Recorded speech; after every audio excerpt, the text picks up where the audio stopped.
For more Atari fun, come to the Facebook group AtariAge at Facebook/group/AtariAge.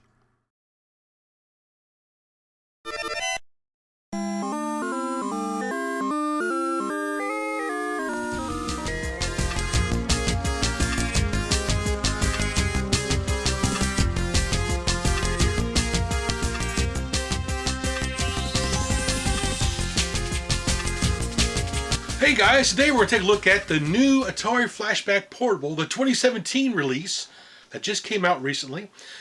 This was donated to the show by an anonymous viewer. He wants to remain anonymous, he or she, I don't know. I want to say thank you so much for sending this to me. I was thinking about picking one of these up. Now I'm glad I didn't because I had one sent to me now. Basically, it's like the 2016 version that came out last year. Except it has 10 more games, and there's some styling changes that have been made to it as well. So we're going to take a look at what's in the box, look at the box itself, look at the games like we did on the last one, and just talk about it just briefly. It's basically the same as the previous one, just a few minor changes. So I'm not going to go into real detail of all the different things about this, just some of the major points. So let's pop this bad boy open and take it for a spin. I want to take a closer look at the box itself for the new Atari Flashback Portable, the 2017 version, or I don't know why they didn't call it Flashback Portable 2. But this one comes with 10 more extra games. It says 70 games. The one from last year, 2016, had 60 games. So the extra games that are included are Chase It, Dig Dug, Galaxian, Kaboom, Pac-Man, Pitfall, Pressure Cooker, River Raid, Stampede, and Xavius. It shows some of them right here. On the back of the box, it shows a lot of the games that are included with the original box art. That's really nice. It's just like the version from last year. Pretty awesome. Same kind of contents in the box as last year. We have our instruction manual and all that good stuff. Instruction manual, charging cable. So not a whole lot of difference there. I kind of like the design of the box of the older version a little bit better. It's a little bit more colorful, I think. This is kind of plain and white, but that's no big deal. So the unit itself, here it is. Not a bad little unit. Looks pretty nice. It is a little bit different from the one from last year, the 2016 version. When you look at both of them together,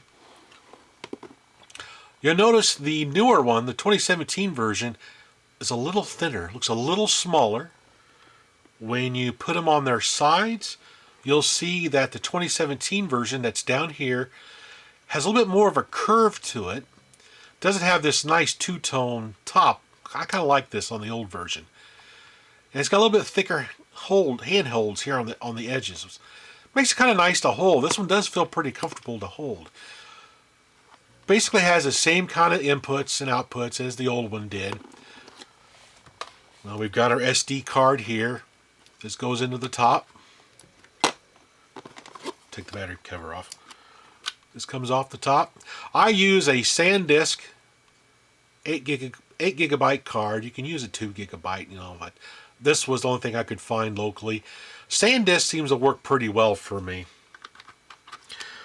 We have our AV jack, which we're going to hook this up to the TV here in a minute to see what it looks like. I imagine it looks like the 2016 version, all kind of grainy and pixelated. We have our charging jack here, our volume control. On the bottom is our on-off switch and our headset output. Now another difference between this one, the old one, you could not replace the battery. On this one, behind this nice little door here, has the Atari symbol on it. You can gain access to the battery itself. It looks like a regular lithium-ion cell phone battery. So that's a nice little feature, make it easier to replace the battery when it comes time.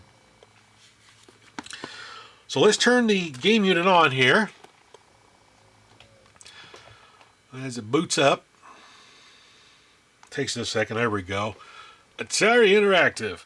One of the things you'll notice different about the main menu screen is now we have this little scrolling doohickey going across the bottom of here, which basically is saying go to www.games.us, find more classic games and products, all that good stuff. The screen looks really nice. I don't have any complaints about the screen. It does look really good. Not bad at all. Another nice thing I like about this is the controls. The D-pad controls feel a bit better than the previous version. They're more positive, which is kind of nice. Another thing I did notice is the sound levels. Turn on the old version here. I've got the sound turned all the way up on both of them. All the way up. So here's the old version. Let's see how loud it is. Now here's the new version. It's a little bit more muted, but it doesn't sound as tinny as the old version. Pretty nice, pretty nice. So let's take a look at one of the games on here real quick. One of the new games that they've included, which is, we'll look at Galaxian. I love Galaxian, so let's see how it runs on here. And we hit the reset. There we go. Whoa, whoa! Whoa, oh no! Go! Oh man, I can hit the side of a barn. There we go. That's kind of cool. They included Galaxian on here. I have this on my old one because I downloaded the ROM file over on AtariAge that has all the compatible games that you can play on this little bad boy in one little download that you can do. I'll put a link to that file down in the show notes. You can go to that forum thread to read about what SD cards you use, how to format SD cards, what games work, what games don't work, and download the ROM file collection to make your own little SD card. So pretty awesome. So hit reset there. Go back to the main menu. So quickly, let's hook this up to the TV really quick and see what it looks like on the big screen.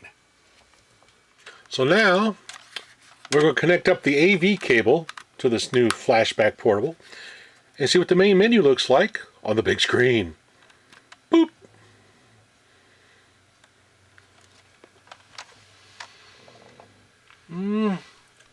Little pixelated, typical.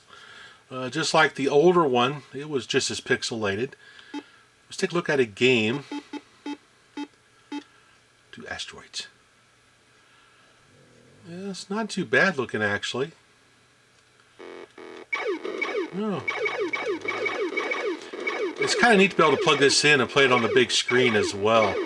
So if you've got a TV that's got composite video inputs, you hook it up to it and play your little flashback on the big screen TV. I imagine the bigger the screen, the more pixelated things are going to appear.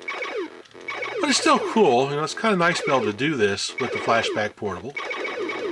Pretty awesome. Well, that was pretty cool. So now let's take a look at the SD card menu. So we'll go over here to the SD card menu. We also have a little About tab that has a little Q code that pops up. So that's pretty cool. So we'll go to the SD card menu here. So here's all the games I have installed on my SD card. Quite a few here. Of course, one of my favorites, Beam Rider by Activision, or I like to call Flat Tempest. I love this game. It is so cool. Well, here we go. Yeah.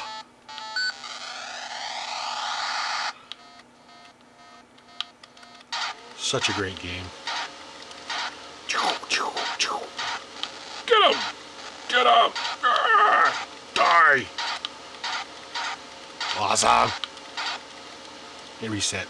Now, what are some of the concerns I have on this? Well, number one, again, they've included paddle games on this unit yet again, and I don't know about you, but playing paddle games with a joystick or D-pad is not fun at all.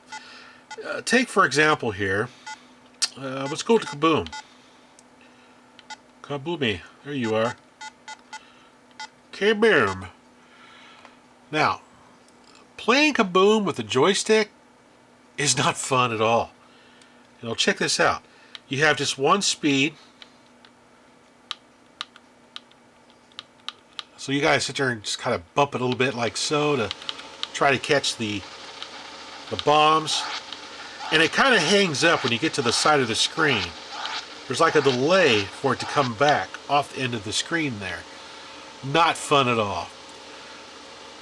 When I did my video on the last one, the 2016 version, I thought I made the comment, it'd be really cool if they put like a little dial control right here, similar to the volume control, but put a little dial right here that you use your thumb or whatever to move a paddle control back and forth.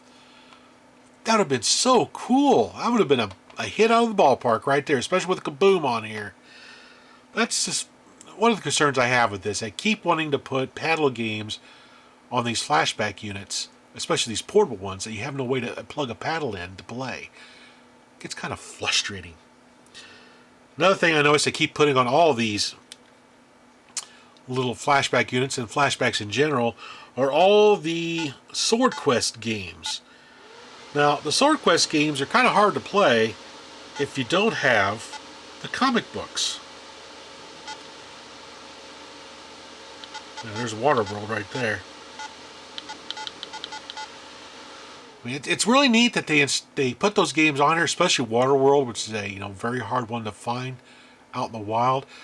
So unless you have the comic book, you're not going to play this game very well. You're going to just go online and download a PDF of the comic book and everything, which is okay. It's no big deal.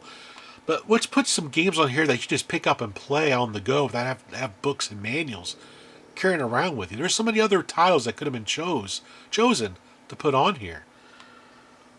Otherwise, I really like this. Summary, I like how the controls feel. I like the smaller form factor. It feels a little bit better in my hands. It is pretty nice. So I recommend getting one of these. If you got the original, no, I wouldn't recommend it. Especially because we have the SD card on the old one too. So all these games you see on here, you can get on the older one as well with an SD card. But the only thing I really liked about it, like I said, is it's a little bit smaller form factor. It feels a bit better in my hands. Some people don't like how small it is and some of the design changes they made, but I prefer.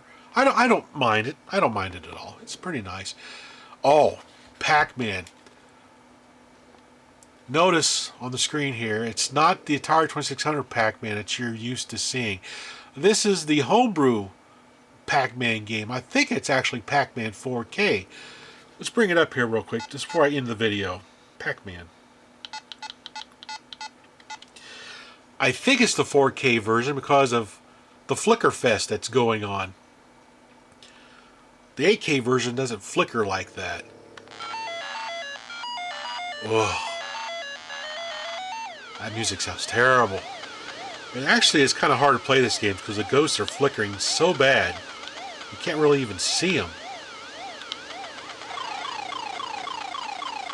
But, just minor things.